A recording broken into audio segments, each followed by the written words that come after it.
And the Oscar goes to Hugo. Rob Legato, Joss Williams, Ben Grossman, and Alex Henning. He won an Oscar for the visual effects on Martin Scorsese's Hugo. That was the warm-up.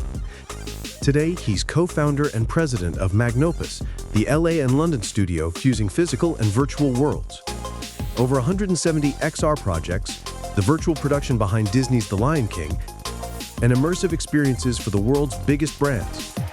Now he's building the platforms where AI lets anyone create, share, and inhabit imagined worlds. Where the synthetic becomes the real. Alex Henning.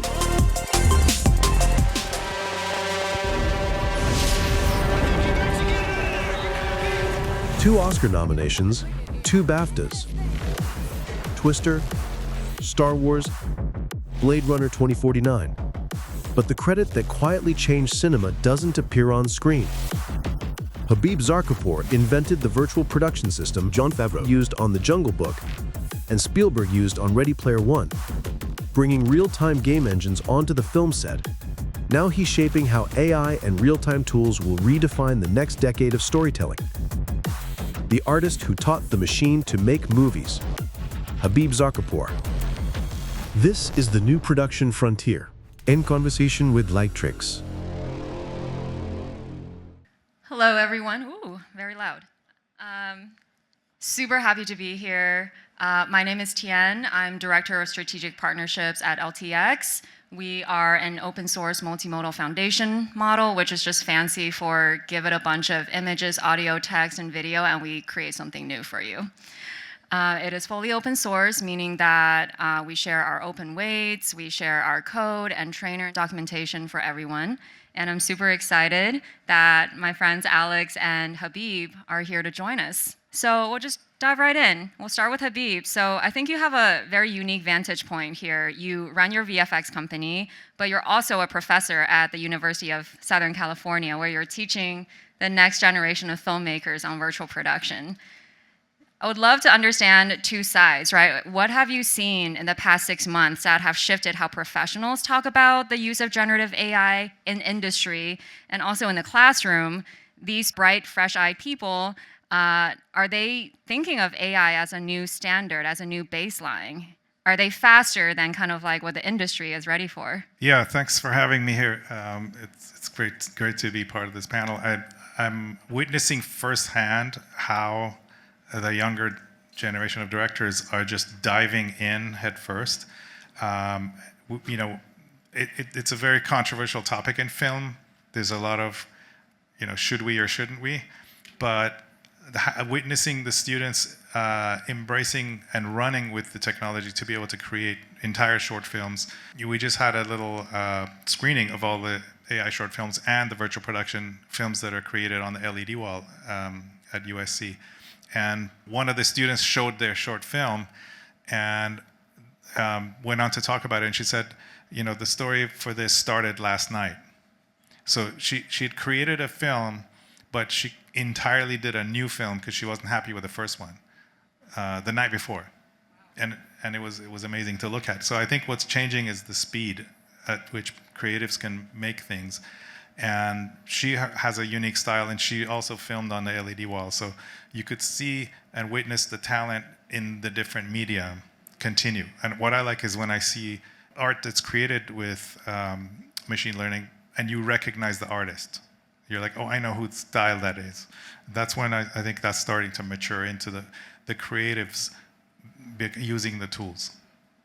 Are you seeing that bleed into the professional world? Maybe it's a good way to segment into your work at Magnopus. I feel like you guys always are staying at the bleeding edge of technology. You're always not shying away, but really leaning into finding new ways and leveraging technology to tell better stories.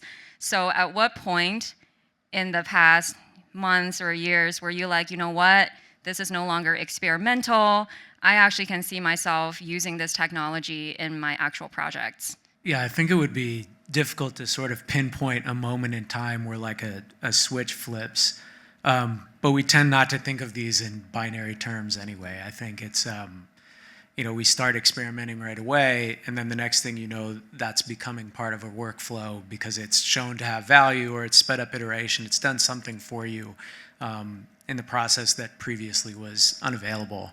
But for us, curiosity is definitely like a core company value, and we ask that everyone who's with Magnopus be open-minded and rather aggressive in at least seeking to understand any new tool and what the opportunities may be. And are you seeing the same way in the interdimensional VFX company that you're running as well? Yeah, we're able to take on more projects because the tools can accelerate some of the processes that are tedious. Just like what we were doing on the USC side, the core is storytelling. It's when we're teaching these virtual production classes or the AI classes, it's never about the technology or the tools.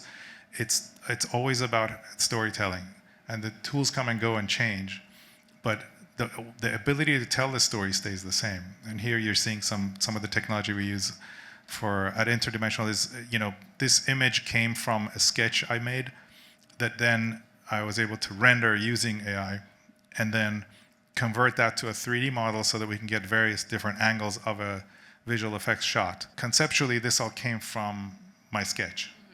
And those are the tools I think that are going to empower artists more, where you have that artistic input. Traditionally, I would have had to model and light that thing for a few weeks, but I was able to get into the rendering and 3D model in half an hour. If I may, we definitely have had artists at Magnopus who I think were concerned about what the advancements in this technology was going to do for their careers. Would they become obsolete in some way? And obviously that's not the case. I think if anything, it sort of, for a lot of people, helped crystallize for them what makes them valuable as an artist in the first place. It was never their ability to memorize the layout of any one set of tools in any one software package. It was always about what did they bring to the process from themselves that was creative, their taste, their ability to discern like a really good image from a really bad one. Like, these are the things that ultimately make you important and valuable as a professional, and none of that changes as a result of any technology. Yeah, it's the fundamentals of knowing what's good lighting and what's good composition. Those don't change. You still need to know them, and it's still important to be able to know how to draw. And that way you can understand proportions, you can understand lighting, and no matter what happens with the tools, you can't take that out of the equation. You still need to be able to judge it. And I see that in both of the examples that were shown here, we used Gaussian splats, which is really interesting because I wanted to understand how you're connecting AI, which is new, to kind of like a traditional CG pipeline, traditional filmmaking pipeline. How are you seeing that evolve and right now and in the future? I don't ever want to look at these things as binary. Like, I did things the old way and then I flipped a switch and I started doing them the new way. So I think for us, and I'm sure for you guys as well, a lot of it is understanding how do I integrate this into the set of tools that have been developed over decades with specific controls that I really value. How can I still maintain that level of fine control with the power to generate an image so quickly at such a high level of fidelity? So I think, in terms of working with splats or sort of other artifacts that actually exist in a Euclidean 3D space, it's just a matter of, again, not having to express everything I want in text and still being able to use the control surfaces that I'm faster with and more specific with. Yeah, I think I read an article about how you just have to learn to be a beginner again constantly. Right. And I really like that quote. I think it was Michael Tansilo quoting that when there's a new tool, those that want to stick to they don't quite understand it necessarily, and they don't want to get on board, they're going to resist. Whereas the people that want to learn and adapt, they have to learn to become a beginner again. And it's a very uncomfortable feeling because we've spent decades getting good at our traditional CG tools, right? It took a long time. And the pace of things changing now, in the AI course, they change tools every week, sometimes overnight. Every time I talk to the students, they're like, so how is that going? They're like, oh no, that's old, that's old news. We're on this other thing now, and there's almost no resistance to switching, whereas in our traditional pipelines, it would take years to convince, you know, animators to use a new tool or TDs to use a different tool. Well, and we work in interactive a lot. And so the concept of like locking down your production environment is really important. And, you know, it's like a level of discipline where it's like, it doesn't matter if there's a new version of Unreal Engine that's released next week that we like. We're on this version and we're sticking with it until we get to the end because it's too disruptive to change it. And now it's with the AI tools and the models, it really is week to week, because why would you prevent yourself from taking advantage of these massive advancements? So it's definitely a different way to work. I want to speak about what you were saying about people feeling like they're obsolete, and because I experienced witnessing this firsthand when motion capture was invented. The animators were like, we're out of jobs. What happened was that we needed more animators to deal with it. Then camera tracking became automatic. We're like, oh my God, these match movers, they're out of jobs. No, now they do 10 shots instead of 1. You know, same thing with lighting for TDs. You know, you can photograph this chrome sphere and it'll light it for you. And all the lighting artists were like, oh my God, we're out of jobs. None of that happened. And I know, like, for a lot of people in the industry, the fear of including this AI workflow in theirs is the fear of losing control, the fear of the technology not understanding what you intend for it to do. How has that evolved? Describe what about the precision and control changes have been realized by AI in the past, let's just say 6 months? I think a lot of it has to do with the tooling that's sort of been built up around the models now, as it goes from sort of an interesting diversion or something that people are only using to create content for social and starts finding its place in a production pipeline.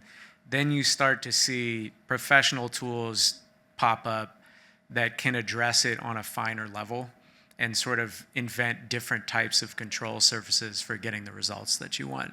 So I think it's a natural progression. It's very interesting to be working with a visual tool that has taken us all the way back to trying to write descriptions for it. Like, that feels super unnatural. So I think what I'm pleasantly encouraged by is now so many of the models can work with a variety of visual inputs and three-dimensional data and other things that sort of make it a little bit more, I guess, like a renderer and less like a slot machine. Yeah, visual effects is going to be alive to fix AI shots for good. Totally. It's just like when we did CG renders, you couldn't just take that and slap it on and have it be the shot. It always needed to get some sweetening, what we called it, just dialing it in so it looks like what was shot on camera. There's always something you have to do. So now it's similar with AI. In order to get this level of control, right, I feel like a lot of the advancements thus far has been actually driven a lot by the community, and especially the open source community. You just see so much happening even on X, on Discord, even on Reddit. People just taking that and creating all sorts of new tools that really serve their needs. And I think the concept of open source isn't exactly new to the media entertainment industry. You have Linux, Pixar open sourced USD, and essentially the community kind of builds Blender together, right? And so there's almost like a theme of once you open up the foundation, the community and the industry is going to quickly take it and advance it in the way that they want to. So I wanted to just hear your perspective through history and also now. How are you seeing open source? How is it helpful for your work, for students, for your clients? Well, I mean, we actually have a platform that we open sourced several years ago, which is our Connected Spaces platform. So had to learn a lot about open source and the various types of open source licenses you can create, We ended up going with the most open one we could find because we wanted it to be really simple. What I think we found in our line of work is that open source can speed up adoption in some cases for the larger entities that we work with, because it's interesting when you are a smaller company, a lot of times there's this threat that they may feel that you may pivot, or you may get acquired by somebody else, or you may just disappear for terrible reasons. But knowing that the technology that you're bringing to the table will still be accessible, and that they can plug other things into it, I think becomes really, really valuable, because then you know that the value you're creating together has the potential to outlast the business relationship itself. Yeah, I think to what you're saying about having more control, there's an interesting project we got to work on. It was a stop motion and puppeteering film. Kevin McTurk's the director, and basically he'd animated these blankets to be like an ocean, and we took that footage, and then thanks to the open source nature, we were able to turn the blankets into oceans. So it was his artistic creation of what he was building, and then we were able to add a simulation on top of that. Similar to, there's an ETC project called The Bends. It's a short film. Being able to use some visual effects on creating, it's all underwater footage of fish, and that you can see from the storyboards how the shots matched what the director wanted in the first place. So there's tools I use, for example, Intangible, that let you put the camera where you want. You can have clear control over your lens, where you're placing items, where you're placing your camera. So those, to me, that's exciting, because now it's just going to be another render, is how I see it. That ocean shot probably would have been exorbitantly expensive if you didn't use a blanket to shoot that. Having instead. worked on Perfect Storm, yes. Definitely much harder the traditional way. And it was very interesting to me using these tools to generate water, and having a different kind of iteration, right? And I didn't have to wait a week for the ocean simulation. Well, let's talk a little bit from the discussion on cost, and just talk a little bit about the business and what to look forward to, right? Both of you have really seen the traditional disruptions in the industry with outsourcing, with budget compression, and now with this brand new technology. How are you seeing it impact your economics and business decisions that you're having to make, not only for your company, but also for students, right? Like this new generation, as they inherit this new reality and they get into the industry, what should they be learning right now? What sort of skill sets? Are you hiring for a different skill set, a different profile now? Just talk to us about how this impacts your business. I mean, I think I guess I'll answer the last part first. From a hiring perspective, we're perpetually looking for people who fit more of like a personality type, and more like we sort of prize like agile learning, I think, more than we do, especially at the entry level, like any particular mastery of tools. Like, tools are something we can teach you. Like, do you know how to learn? Are you a good collaborator? Are you a good teammate? Like, I think those characteristics remain sort of at the forefront no matter where you are vis-a-vis technology. So I don't think it's really changed our approach at all. Obviously, it's of benefit if you are up to date. But again, we're looking for that curiosity and that sort of eagerness to throw yourself into these things and really like understand how they impact what you do. From a business perspective, I think anytime something like this happens, and especially as fast as this seems to be happening, there's going to be this big rush of, oh great, everything's going to be faster and cheaper now. But that's not necessarily why we started Magnopus. We started Magnopus to try to explore what was beyond what we were already seeing. So I think for us, the discipline has to be take a deep breath, meet people where they're at, do your best to help them where they're at, but continue trying to push towards, okay, we have all this new technology. What do we owe audiences as a result of that? because I don't think audiences necessarily get excited about faster, cheaper. They get excited about better or different or new or more engaging, more interactive. So for us, I think the discipline has to be looking towards that goal and making sure that we're not trying to take this technology and use it only to commoditize things that exist today. We have to use it to invent something different for people to consume in the first place. In a way, it kind of makes it harder to stand out, right? Because you have to really focus on the craft and the artistry. Yeah, I mean, I think, and that's, I think, been the case for some time now. Like, as soon as the means of distribution were highly democratized and any filmmaker could get their stuff online, it's like the benefit is you're going to hear from a lot of voices and see some really amazing ideas that previously were being held back by the various gatekeepers that exist. But the flip side of that is there sure is a lot to sort through and not enough time to do it. Yeah, it's like Ridley Scott said, everybody has a phone they can make an entire film on. What are you waiting for, right? Or everyone has a pencil, where's the Disney film, right? For us, we look for people that are nimble and open-minded. And, you know, things are just moving so fast.